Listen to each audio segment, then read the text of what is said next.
IMF قرض programme کی منظوری کا امکان روشن، 25 ستمبر کے اجلاس میں IMF پاکستان کے لیے قرض پروگرام کی منظوری دے سکتا ہے۔ IMF ڈائریکٹر کمیونیکیشن جولی کوزیک نے اشارہ دے دیا۔ وزیر خزانہ محمد اورنگزیب کا کہنا ہے کہ IMF کے ساتھ تمام معاملات خوش اسلوبی سے طے پا گئے ہیں۔ وزیر اعلیٰ پنجاب کی وزیر اعظم کی کاوشوں کو خراج تحسین۔ مریم نواز نے کہا پاکستان کی معیشت بلند پرواز کے لیے ٹیک آف پوزیشن میں آ چکی ہے۔ IMF کا حالیہ پروگرام آخری ثابت ہوگا۔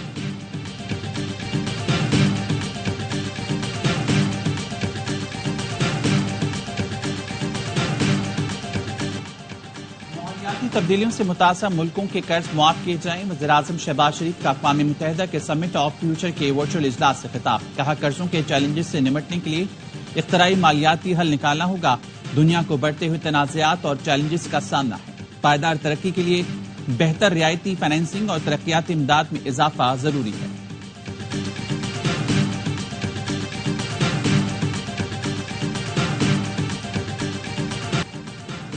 چھوٹے درمیانے درجے کے کاروباری برآمدات کی توسیع معیشت کے لیے ناگزیر ہے۔ بڑے کاروباری اداروں کی ذمہ داری ہے چھوٹوں کو ساتھ لے کر چلیں۔ وزیر اعظم شہباز شریف کی سمیڈا کی اسٹیئرنگ کمیٹی کے پہلے اجلاس میں گفتگو۔ کاروباری اداروں کو مزید منافع بخش بنانے کے لیے اقدامات کی ہدایت۔ کہا SME کا شعبہ قومی ترقی کا انجن ہے۔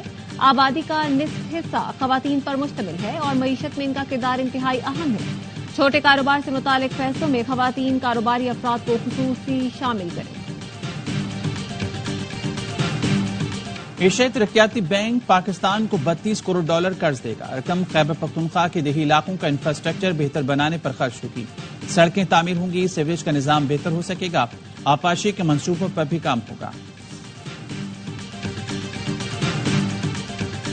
سندھ میں وفاقی حکومت کا سڑکوں کے فنڈز جاری کر کے کام شروع کرنے کا فیصلہ۔ وزیر اعلیٰ سندھ مراد علی شاہ سے وفاقی وزیر خزانہ محمد اورنگزیب کی ملاقات۔ جام شورو تا سہون قومی شاہراہ کو مکمل کرنے کے لیے وزیر اعلیٰ نے وزیر خزانہ سے بات کی۔ کہا سندھ حکومت نے قومی شاہراہ کی تعمیر کے لیے 7 ارب روپے جاری کیے تھے۔ وزیر اعلیٰ سندھ نے مہران ہائی وے کی ڈوئلائزیشن سے متعلق بھی بات چیت کی۔ وزیر خزانہ نے مراد علی شاہ کو یقین دہانی کرائی کہ PSDP منصوبوں کے فنڈز جاری کریں گے۔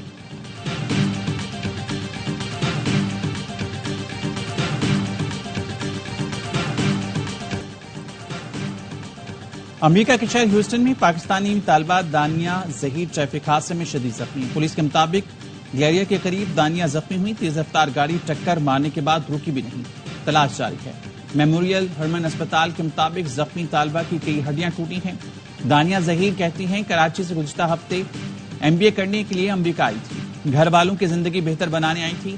حادثے نے خواب چکناچور کر دیے۔ معروف پاکستانی نژاد امریکی تاجر سید جاوید انور نے علاج کی مکمل ذمہ داری اٹھا لی۔ میموریل ہرمن اسپتال، پاکستانی قونصل خانے اور طالبہ کے والدین کو آگاہ کر دیا گیا۔ بلوچستان میں کانگو وائرس کے مزید کیسز رپورٹ۔ موسیٰ خیل کی 40 سالہ خاتون آئسولیشن وارڈ میں دم توڑ گئی۔ اسپتال انتظامیہ کے مطابق خاتون میں کانگو کی علامات تھیں۔ کچھ لاکھ کے نوجوان کو کانگو وائرس کے شعبے میں اسپتال منتقل کیا گیا ہے۔ رواں سال بلوچستان سے رپورٹ کانگو وائرس کیسز کی تعداد 20 ہو گئی۔ اسرائیل نے غزہ پر حملے تیز کر دیے۔ وسطی غزہ میں حملے میں 40 فلسطینی شہید۔ سیف زون میں بھی بمباری، 2 بچوں سمیت 5 افراد جان سے گئے۔ نصیرات کیمپ میں حملے سے 6 فلسطینی شہید ہوئے۔ اقوام متحدہ کے سیکرٹری جنرل انطونیو گوتریس کا غزہ میں خوفناک تشدد کو بند کرنے کا مطالبہ۔ نوبیل انعام یافتہ ملالہ یوسفزئی کی غزہ میں اسکولوں پر اسرائیلی حملے کی مذمت۔ کہا غزہ میں اب جنگ بند اور بین الاقوامی قوانین کی خلاف ورزی پر اسرائیل کا احتساب کرنا ہوگا۔ عالمی ادارہ صحت کی رپورٹ کے مطابق 22,000 زخمی فلسطینی کبھی صحت یاب نہیں ہو سکیں گے۔ ڈھاکہ پریس کلب میں قائد اعظم کی 76ویں برسی کے موقع پر سیمینار۔ تقریب میں بنگلہ دیش کے صحافی، وکلاء اور سول سوسائٹی کی معزز شخصیات نے قائد اعظم کو خراج عقیدت پیش کیا۔ شرکا نے کہا ہمارے اول معمار اور محسن قائد اعظم ہیں جن کی بدولت آج بنگلہ دیش بھی قائم ہے، ورنہ ہم بھی کشمیر کی طرح بھارت کے زیر تسلط ہوتے۔ قائد اعظم پاکستان نہ بناتے تو آج بنگلہ دیش بھی نہیں ہوتا۔ صدر بائیڈن نے ڈونلڈ ٹرمپ کی ٹوپی پہن لی۔ پینسلوینیا میں 9/11 کی یاد میں تقریب کے دوران بائیڈن نے ٹرمپ کی معروف کیپ پہن کر سب کو حیران کر دیا۔ ٹرمپ کے حامی فائر فائٹر کو صدر بائیڈن نے آٹوگراف والی کیپ دی تو بدلے میں فائر فائٹر نے ٹرمپ کا ہیٹ انہیں دیا۔ چیمپئنز ون ڈے کپ میں شاہین آفریدی کی لائنز اور محمد حارث کی اسٹالینز مد مقابل. فیصل آباد میں ٹاس جیت کر اسٹالینز کی بیٹنگ, 2 وکٹ پر 200 کے قریب رنز بنا لیے. بابر اعظم اور طیب طاہر کی نصف سینچریاں, شان مسعود 41 رنز بنا کر آؤٹ ہو گئے.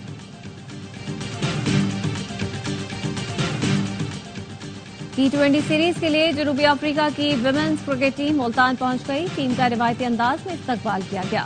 ملتانی اجرک پہنائی گئی. ٹیم آج آرام کے بعد کل سے پریکٹس کا آغاز کرے گی. پاکستان اور جنوبی افریقہ کے درمیان 3 میچوں کی سیریز کا آغاز 16 ستمبر سے ہوگا. بھارت کی جیت کو لگے گا بریک یا پاکستان کرے گا فتوحات کی hat trick. Asian hockey champions trophy میں کل روایتی حریف ٹکرائیں گے.